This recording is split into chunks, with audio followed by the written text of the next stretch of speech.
De este modo ingresamos a nuestro ciclo sobre los desafíos de la vida y como cada domingo intentamos ver distintos aspectos de las reacciones que tenemos frente a los distintos desafíos que a cada uno le toca vivir en el orden personal y en el orden comunitario social. Hoy quisiera remarcar que ciertamente como nosotros estamos en el camino, estamos caminando junto al Señor, ustedes saben que se empieza a generar una diferencia que filosóficamente se llama la diferencia entre el Homo faber y el Homo sapiens. El Homo faber es el hombre hacendoso, la persona que, digamos, opta por lo técnico, lo práctico, y a veces puede llegar a olvidarse del tiempo que necesita para reflexionar la vida, y por eso se choca, muchas veces se topa con situaciones donde queda como atónito o envuelto por la situación sin tener visión para saber por dónde ir. Y el Homo sapiens, en cambio, es la persona que verdaderamente comienza a profundizar el sentido de la vida. Es decir, que las cosas no tienen que ser hechas solo por hacerse, sino que hay que encontrarle un sentido. Es lo que llamamos valorar el ser de cada cosa. Si oramos, valoramos el sentido que tiene la oración. Si oramos, oramos. Cuando escuchamos un programa, estamos escuchando el programa. Cuando hacemos las compras, hacemos las compras. Cuando manejamos nuestros asuntos administrativos, nos ponemos con eso. Es decir, el Homo sapiens es aquel que ya puede tener mayor seguridad para poder reafirmarse en el camino. Y luego existe un tercer tipo de hombre, que se llama Homo sciences, a la luz de la ética. El Homo sciences es el hombre de ciencia. Hombre de ciencia no porque estudia una ciencia, sino que tiene la posibilidad de ver desde un grado más elevado toda la vida, tanto personal como interpersonal. Entonces nos encontramos con el Homo faber, que es el hombre meramente técnico, el Homo sapiens, que es el que va profundizando las cosas, y el Homo sciences, que es la persona que ya va teniendo una elevación en el caminar siguiendo a Jesucristo. Esa elevación es muy necesaria porque más de una vez nosotros podemos aplicar a nuestras vidas lo que dice el profeta Habacuc: Señor, dame piernas de gacela para que pueda volar por las alturas. ¿Qué quiere decir esto? Por eso digo, podemos parafrasear esta frase que es ciertamente de Habacuc y entender que a veces nosotros necesitamos elevarnos para no estar mirando las cosas al mismo nivel en que las cosas suceden, sino que tenemos que mirarlas desde más arriba. Pero esto no se logra diciendo yo quiero o no quiero, se logra dando pasos concretos en la fe. Es decir, pasos donde uno sabe descansar en Dios, donde, por ejemplo, podemos entrar dentro de esa categoría ética que a veces he sugerido en la formación, y es nada ha de suceder más allá ni más acá de lo que Dios tiene previsto. Otra categoría ética es la que dije ayer en la presentación del libro, y lo he tomado también del Evangelio de Juan, ¿no? El Padre está contigo. Cuando dije que algunas personas me han escrito que sus familiares han partido por COVID y se sintieron muy mal de no poder estar al lado, como le pasa a tanta gente, ¿no? Y cada uno tiene la vivencia de lo propio, es lógico. Y siempre les dije, nadie parte si Dios no permite que fuera el momento. Por eso hay personas de 100 años que han tenido COVID, han estado internadas y salieron airosos. Pero eso no se trató de que quiso, no quiso, puso la fuerza o no puso la fuerza, porque estas enfermedades, cuando se apoderan de una persona, solo Dios conoce lo que pasa dentro del cuerpo. El Padre está conmigo. Esa frase, éticamente, digo nuevamente, es una frase muy importante. Y yo les dije a todos los que me plantearon eso por WhatsApp, que nadie muere si Dios no permite el momento de la partida. Como dice el Salmo 138, los días de mi vida ya han sido trazados por Dios. Es decir, uno sabe que eso no sucede si Dios no lo permite. Por eso hemos encontrado gente que se intentó suicidar y no pudo, se tiraron de pisos y no murió. Es decir, nos vamos dando cuenta de esta realidad. Cuando uno se da cuenta de esta realidad y sabe que aunque uno no haya llegado, como dije ayer en la presentación, Dios está. Uno siempre muere en manos de Dios. Nunca muere solo, aunque no haya ninguna persona al lado, ni siquiera un enfermero. Porque el día exacto, el momento exacto de la partida, la decide Dios. Entonces es tan importante y da tanta paz al alma estas palabras que manifesté ayer del Evangelio de Juan: el Padre está contigo. Cuando Jesús experimenta esa soledad ante la confusión reinante, siempre la gente tiende a separarse. Fíjense que esto se da análogamente en cualquier situación que ustedes pudieron o pueden estar atravesando. Cuando hay confusión en algo, las personas no se acercan, más bien se mantienen lejos. Cuando las cosas se solucionaron, se vuelven a acercar. Eso sirve también, dicho sea de paso, para darnos cuenta quién es quién, qué personas son verdaderamente amigas y quiénes son aparentemente amigas. Hay un adverbio que marca la diferencia. Una cosa es verdaderamente y otra cosa es aparentemente. Uno a los amigos los encuentra en los momentos más complejos de la vida. No hace falta decirles, te pido que estés. Justamente un verdadero amigo sabe que tiene que estar. Vuelvo a decir, no en todo momento, no jugar con eso de los tiempos de los demás, sino saber que cuando se necesitó, allí se estuvo. Ya cuando no hay tanta necesidad, no ponernos mimosos, digamos, de que las personas siempre estén con nosotros, sino saber que uno tiene que pensar siempre que, bueno, en un momento determinado necesité y tal persona ha estado conmigo.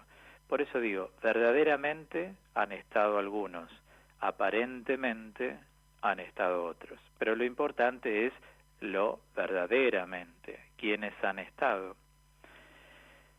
Entonces, cuando nosotros queremos realmente tener una reacción de Dios en nuestras vidas frente a los desafíos de la vida, si nos exasperamos por mucho tiempo, quiere decir que nuestra vida interior todavía es muy paupérrima. Nos falta seguir avanzando, haciendo actos de fe, actos de abandono, actos de confianza en la divina providencia de Dios.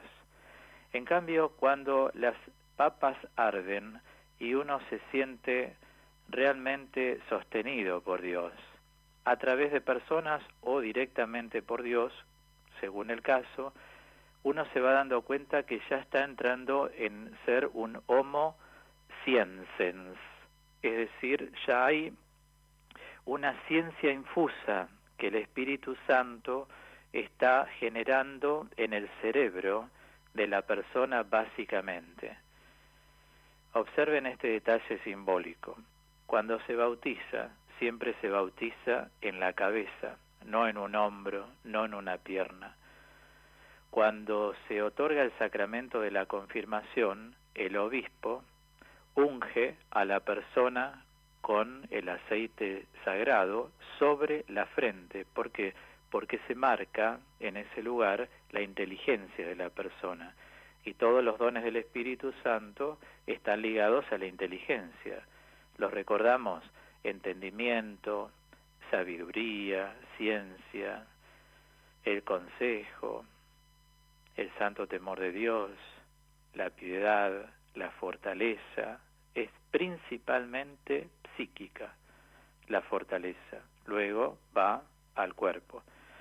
Entonces allí es donde podemos decir si realmente tenemos la experiencia de gozar de esa ciencia infusa que el Espíritu Santo nos otorga.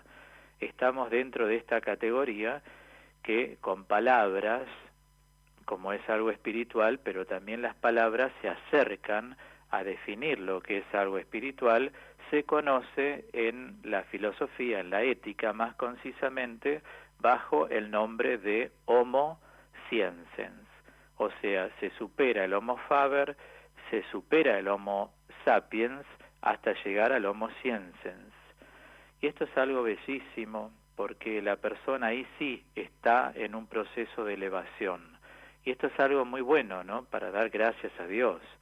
En cambio, cuando la exasperación o exacerbación dura mucho tiempo, quiere decir que nuestra vida espiritual todavía es muy paupérrima. Por eso dice el salmista: no te exasperes. Una cosa es ocuparse, otra cosa es preocuparse, otra cosa es perturbarse y otra cosa es exacerbarse.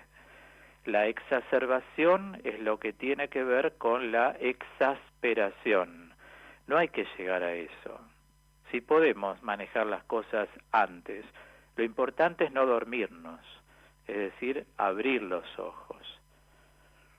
En los tiempos, por así decirlo, vamos a dar un ejemplo social para también llevar a la vida cotidiana lo que estoy diciendo, aunque me da la impresión de que ustedes están entendiendo bien lo que digo, pero voy a dar un ejemplo que es simbólico, sin embargo real.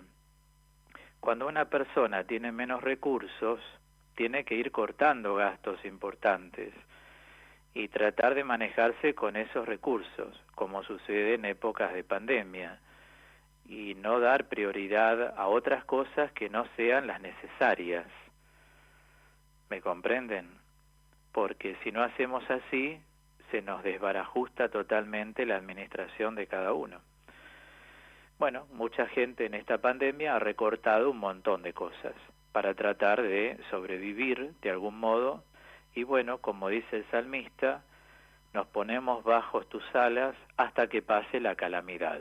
Y en la vida todo pasa. Por eso dice el dicho popular: no hay mal que dure 100 años.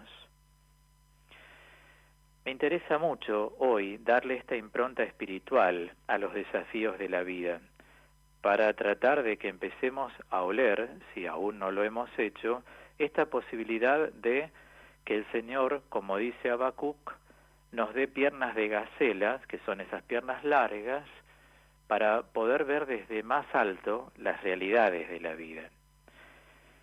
Justamente cuando he estado hablando sobre el retraimiento, también nos hemos dado cuenta que es paralizante y alienante en todo desafío.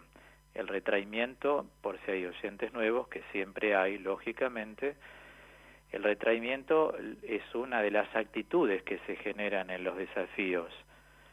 Entonces, quiero invitarlos a conocer esas causas que tal vez no son advertidas y van cercenando poder ganar espacio en nuestra conversión.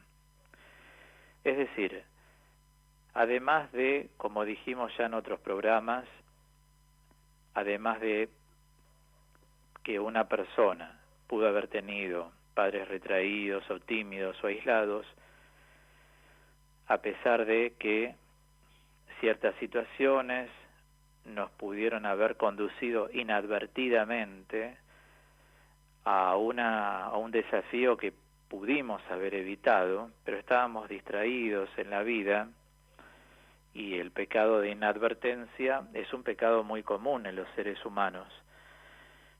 Por eso San Pablo nos invita a agudizar la atención. Habla el Evangelio de Marcos de un término que luego lo utiliza San Pablo, y es la palabra griega gregorain, que significa vigilancia. Estén atentos, estén vigilantes. Bueno, también digo, además de estas situaciones, se puede dar que uno se haya habituado al retraimiento. Muchas personas dicen, dejo todo en manos de Dios. Y cuando yo las he atendido, en los años que me dediqué a atender tanta gente, que fueron más de 20 años seguidos, yo decía, cuidado con eso de dejo en manos de Dios, porque puede ser un dualismo dentro de tu mente. ¿Qué es un dualismo? Una persona usa una realidad y la dicotomiza, es decir, la misma realidad la divide en dos partes. Una es, no hago nada, Dios se encargará. ¿Ven? Y esto no es bíblico, porque cuando se da una dualidad de estas características, lo primero que uno tiene que tener presente que Dios quiere que uno se ocupe de las cosas y que Él nos asiste con su Santo Espíritu Paráclito. Paráclito quiere decir espíritu defensor, espíritu intercesor. Entonces, no dice el Señor, lárguenle el peso de ustedes, el desafío, los desafíos a otros. No, tómenlos ustedes. Hay personas que caen en esta dualidad. Yo lo he escuchado, yo lo dejé todo en manos de Dios y que Dios decida lo que quiera. Cuidado, cuidado, porque ese es un modo fácil de decir yo no hago nada.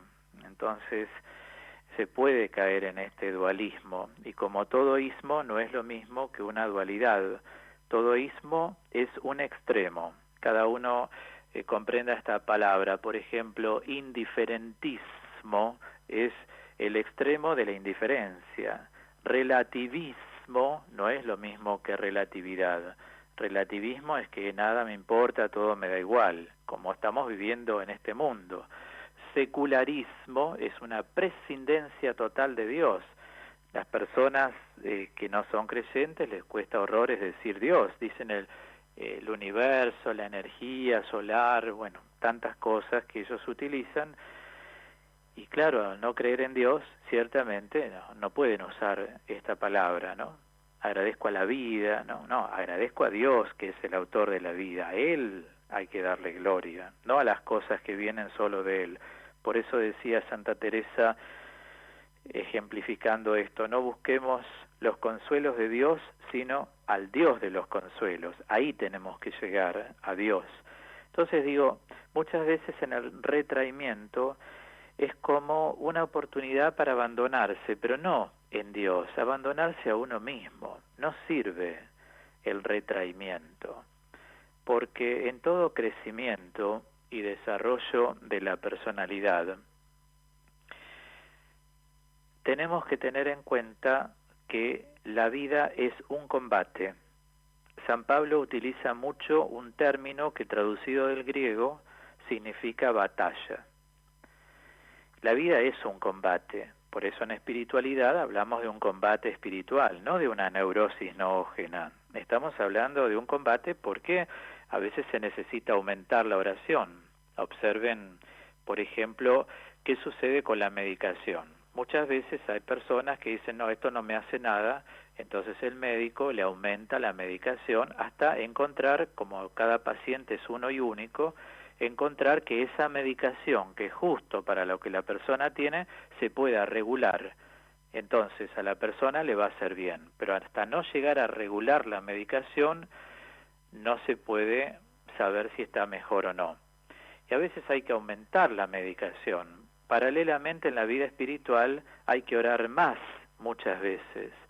Nosotros podemos tener una vida espiritual estereotipada y sin embargo en los momentos más duros o más arduos de la vida que cada uno pasa, llámese soledad, llámese problemas económicos, llámese problemas afectivos, nos quedamos como sumergidos en ese estado de desilusión, en lugar de tomar las herramientas espirituales.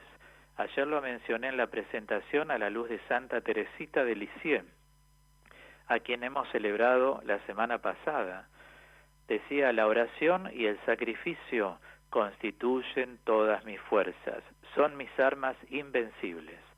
Oración y sacrificio. Los sacrificios son ofrecimientos que hacemos.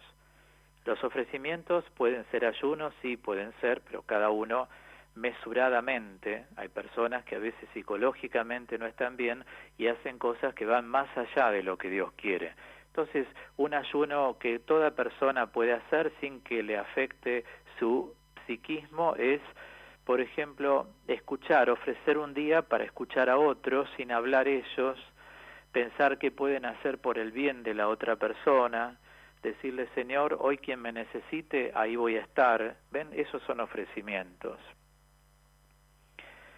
Y una oración más intensa cada vez más, porque a veces, digamos así, en vez de ofrecer laudes solamente, reza a la mañana laudes, a la tarde vísperas, participá de la misa por internet por ahora, o si podés ir a los templos, a tus parroquias, y además rezar completas, y además rezar el rosario, porque el rosario es un arma poderosísima que tenemos, pero son todas armas para vencer lo que se opone a la voluntad de Dios. Se entiende cuando uno dice armas, se llama clásicamente armas espirituales. Entonces digo, los cristianos ya tenemos experiencia, y los que tenemos unos años también tenemos experiencia de que cuando aumentamos la oración suceden cosas que son realmente novedosas para las situaciones o desafíos por los cuales estamos pasando. Y Dios siempre, toda novedad que genera es muy valiosa, es muy bella y se percibe en el alma, que es de Dios. Dios es luz, luz de luz. En Dios no hay sombra.